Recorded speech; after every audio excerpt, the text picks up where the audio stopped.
I'm going to focus today on the development of character skills that support loving relationships and flourishing. So I'm going to share a fundamental principle with you from the field of child development about how these skills develop. And then at the end, I'm also going to give some practical tips for how we can encourage them, which I hope will be relevant for the parents on the call at least. So yeah, let's get started.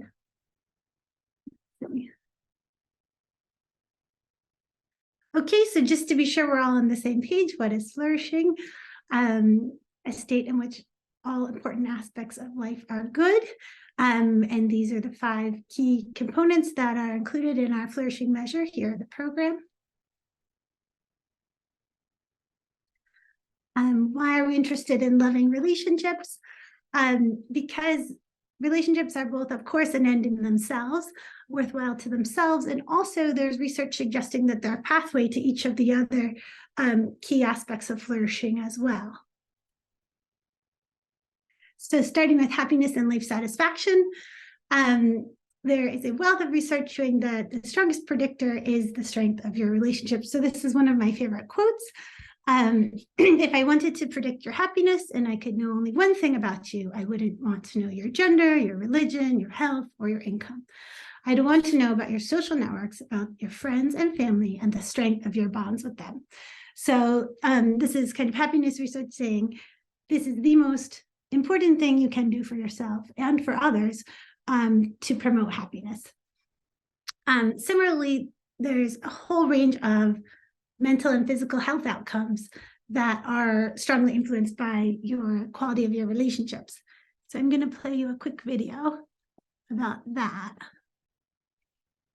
This is from a longitudinal study, a 75-year longitudinal study conducted at Harvard, and some of the results that they found. I think he shares it very powerfully. So it followed our men all the way into their 80s. We wanted to look back at them at midlife and to see if we could predict who was going to grow into a happy, healthy octogenarian and who wasn't. And when we gathered together everything we knew about them at age 50, it wasn't their middle-aged cholesterol levels that predicted how they were going to grow old. It was how satisfied they were in their relationships. The people who were the most satisfied in their relationships at age 50 were the healthiest at age 80. And good, close relationships seem to buffer us from some of the slings and arrows of getting old. Our most happily partnered men and women reported in their 80s that on the days when they had more physical pain, their moods stayed just as happy. But the people who were in unhappy relationships, on the days when they reported more physical pain, it was magnified by more emotional pain. And the third big lesson that we learn about relationships and our health is that good relationships don't just protect our bodies, they protect our brains. It turns out that being in a securely attached relationship to another person in your 80s is protective, that the people who are in relationships where they really feel they can count on the other person in times of need, those people's memories stay sharper longer. And the people in relationships where they feel they really can't count on the other one, those are the people who experience earlier memory decline. So it is so fundamental to many aspects of our health and well-being. And just on reflection for a moment, I want to share something. So just thinking about how important close social relationships are for your own well-being and the well-being of those you care about and those in the world in general. I want to share this little chart here. So what this is the age is on the left axis, and across the other axis is weeks of the year. So you can see there's the weeks of the year here. And this is basically the weeks you have if you live till age 90 in your whole life. So you can find yourself on this chart. We are in week 7. So here I am in week 7. And I just want us to pause for a second. And I want to think, what can we each do practically in our lives this week to nurture relationships? So I just want to give us 30 seconds to think about that.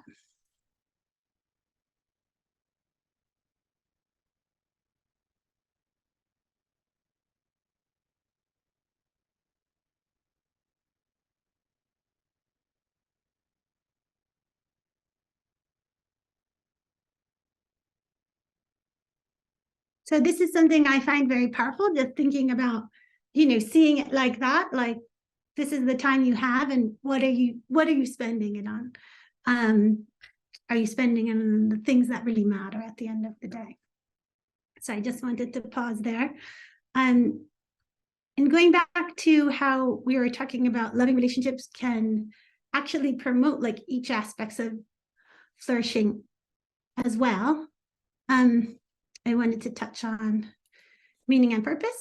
So while parenting may not make us happier, at least in certain countries like the US, it can support our sense of meaning and purpose. And that's well shown by research. So that's just an example. There are others, of course, of how relationships encourage our sense of meaning and purpose. That's just a powerful example. And also relationships are a context to develop character and virtue. And in fact, for children and adolescents, they are the primary way that we kind of develop our character and virtue over time. And so that's what I'll talk about basically in the rest of this presentation. So here we have two little boys. They were born around the same time, one in Germany, one just over the border of Germany. They were born to similar socioeconomic backgrounds, same language, same culture, even the same political circles. And these are who they grew up to be. So as you probably know, Himmler was the main architect of the Holocaust, and Schindler saved, 1,200 or so Jews during that time. And so the question is like, how did they go from being these little boys to be growing into the men with the character skills that they had, given their similar backgrounds? And so from a child development perspective, we would say it's a combination of biology and experience. And so basically this principle holds true of any complex skill that a child is developing.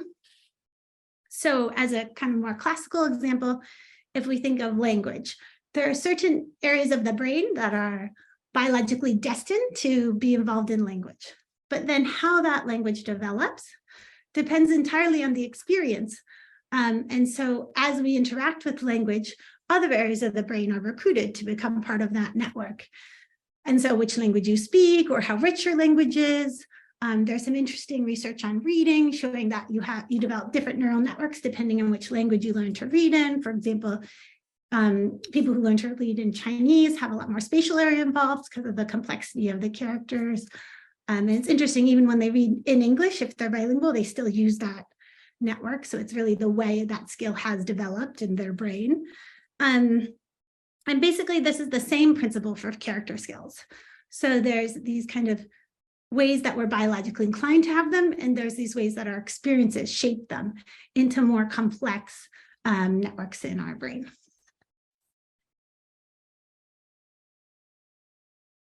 So the first thing I want to share is that we are born, this is my son Thomas, by the way, we are born with a biological inclination for empathy and kindness or pro-social behaviors.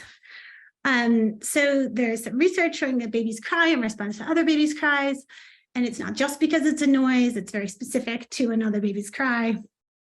And I love this work as well. I want to show you a quick video of babies' initial moral inclinations at very young ages.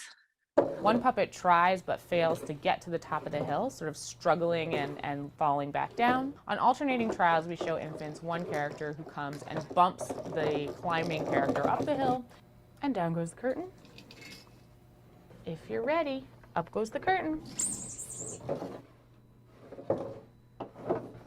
On another trial, we have a character who comes and bumps the character down the hill. Down goes the curtain. And up goes the curtain. Infants see that interaction sort of over and over again, between 6 and 14 times. After they're sort of finished looking at it, when they're nice and bored, we simply ask them to choose between the two characters.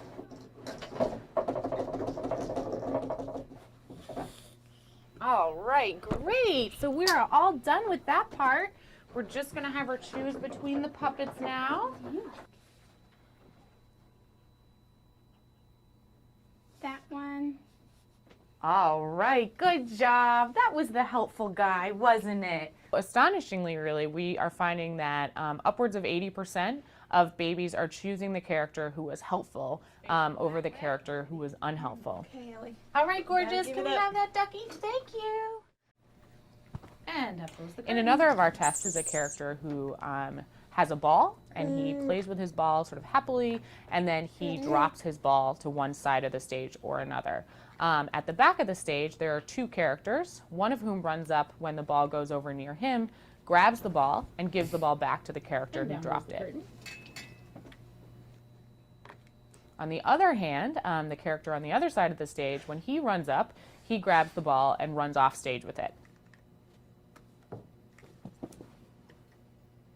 So we are just going to have her choose between the puppets now. Hey, which one do you like? That guy? Okay. Okay, so and there's many variations of that experiment as well. And they've done it with older toddlers as well. And who do you want to reward? And they reward the nice one essentially.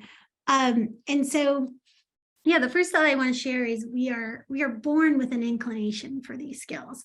So similar to how we're born with an inclination to language, but of course we need experience to develop them properly. So also similar to language, we know that if babies are growing up in an environment that they aren't exposed to language in extreme cases, they don't develop it well, right? And it's, again, analogous with character skills. We need certain experiences to develop those. But so where does this biological inclination come from? I'm going to share a bit about that from a neuroscience perspective. So first, I want to share a video with you. And as I'm sharing it, I want to tell you that the person in it, he doesn't have any attachment to the tightrope under. A lot of times people will wear something on their ankle. This person has no sort of safety rope. And I want you to share in the chat one word of what you are feeling while you're watching this video. Please. Okay, here we are.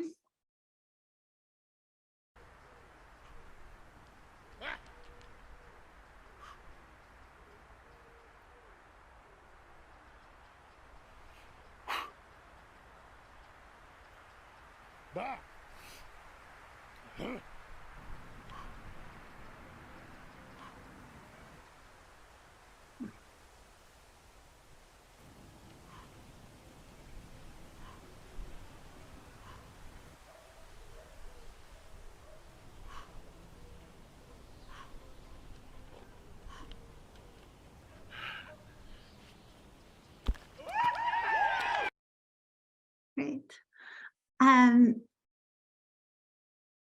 So could somebody volunteer to read the words out of the chat that people were feeling when they watched that video? I'm happy to do that. So we have awe, nausea, it's jumping back and forth, fear, anxious, anxiety, anxious, focused, motion sickness, mortified, hoping there is a safety line. There isn't. I think there isn't. Fear. Right. So my question for you is, given that you're perfectly safe, you're sitting in your chair at home, there's no issue for you personally, why are we feeling these things, right? So, I want to share with you why. First, I want to tell you that the brain, in case those of you who aren't aware, is made up of a network of neurons, and it's actually the activity of those neurons that creates our experiences. And there's a special kind of neuron called a mirror neuron. And what's so amazing about these neurons is that they actually activate. So if you pick up a glass of water, like certain neurons in your brain activate, right? And with mirror neurons, when you watch someone else pick up the glass, some of the exact same neurons are activated as if you were doing it yourself. So I find this really incredible, because what it means is that we are actually in our own bodies biologically experiencing the other's experience to a certain degree. Like, not only are we sort of empathizing, we are experiencing to a certain degree, meaning that it's not the exact same neural network, but it's some shared neurons, what they're experiencing, which I find fascinating. And to me personally, it kind of brings up a philosophical question of where do we begin and others end, and this kind of thing. So I find that very interesting. But that is kind of thought to be the biological basis for empathy, that we are actually experiencing others' experiences all the time as we go through life. Great. So then once we have this initial inclination for empathy, for care, for connection, what we need to develop those skills as children is experiences, certain experiences that help us build those skills into the complex neural networks that will support us to have those skills as adults in the ways that we need to make all the complex ethical decisions we make. And I'm going to share one more video about that. And this one talks about reading. So again, we'll use reading as an analogy here for how this skill develops. It's the same process for character as they described for reading.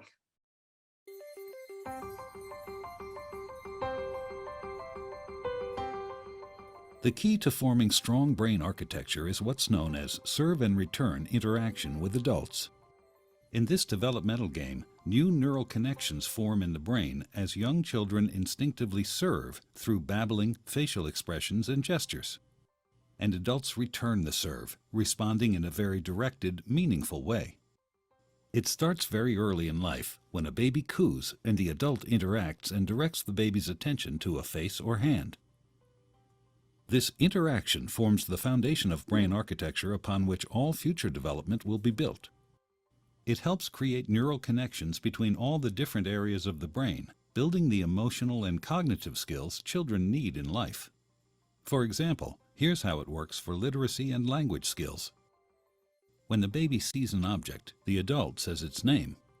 This makes connections in the baby's brain between particular sounds and their corresponding objects.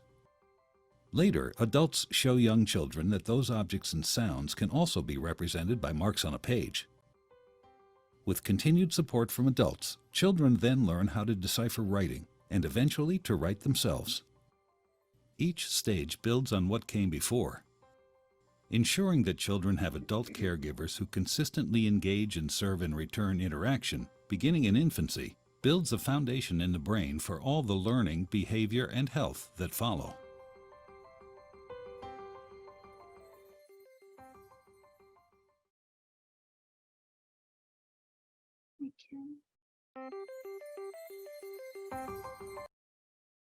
Right.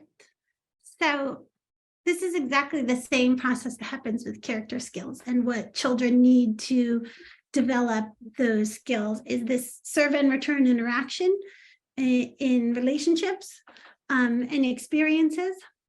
And so I'll go a bit into that as well. More kind of concretely or practically, how can we help them develop these skills? So one is that the children need to experience it themselves. So for example, they need to experience empathy, like when they're sad and someone empathizes with them. What does that feel like in the body? And so, for example, sometimes there's a misconception that like children need to be like left alone so they can like become more independent or something. But actually, like what they need is to have an adult like help them through it. Almost like if you think of riding a bike with training wheels, you get the feel of it and then you know how to do it yourself. And so that is one thing that they really need, is like to experience with in a relationship. receiving empathy or care or the other character skills we want to develop. Another key thing is modeling. And so this is where an adult models the behavior that they want the child to do. And so this is important. There's quite a bit of research showing that they do what we do. They don't do what we say. So we have to be careful about what we're actually doing. And this modeling can be modeling, toward them in an experience like we talked on the last slide, but it can also be how are we treating others out in the world in front of them? Are we showing care? Are we showing empathy? Are we showing generosity, etc.? The other thing they need is practice. They need a lot of practice.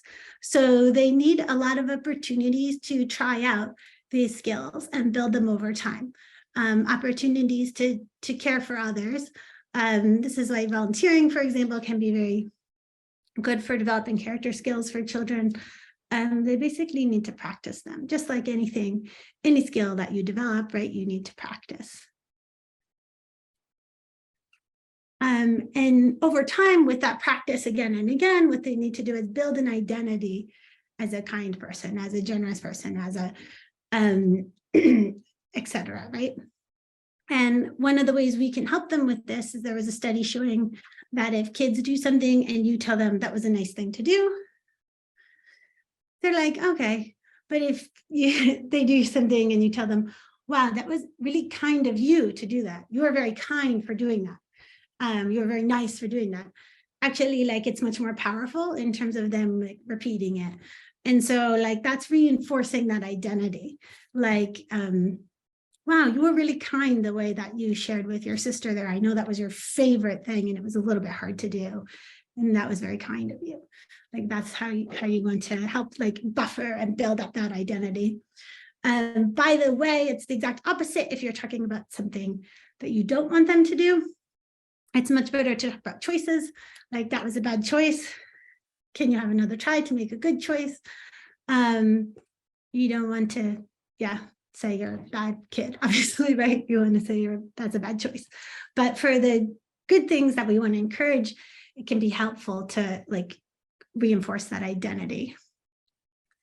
Another thing we can do is, especially as they get older, is reflection with them. So asking questions to help them internalize the value of it. How did it feel when your sister shared that with you? How did you feel? How did she feel? Oh, that's interesting. Just asking them, and they're sort of building their own ideas of oh yeah, it actually feels really good to me and to the other. And it's, and oh, did you feel closer? Did you feel getting them to understand the value and reflect on the value? And questioning is a great way to do that so they can build it themselves, they're understanding themselves. And then finally, encouragement. So explicitly, again, saying wow, that was really wonderful that you did this. And also being self-aware of what we're prioritizing too. So there was a study where they asked kids, or they asked parents, do you care more about your kids being kind or doing well in school? And the parents said being kind. Then they asked the kids, do your parents care more about you being kind or doing well in school? And the kids on average said doing well in school.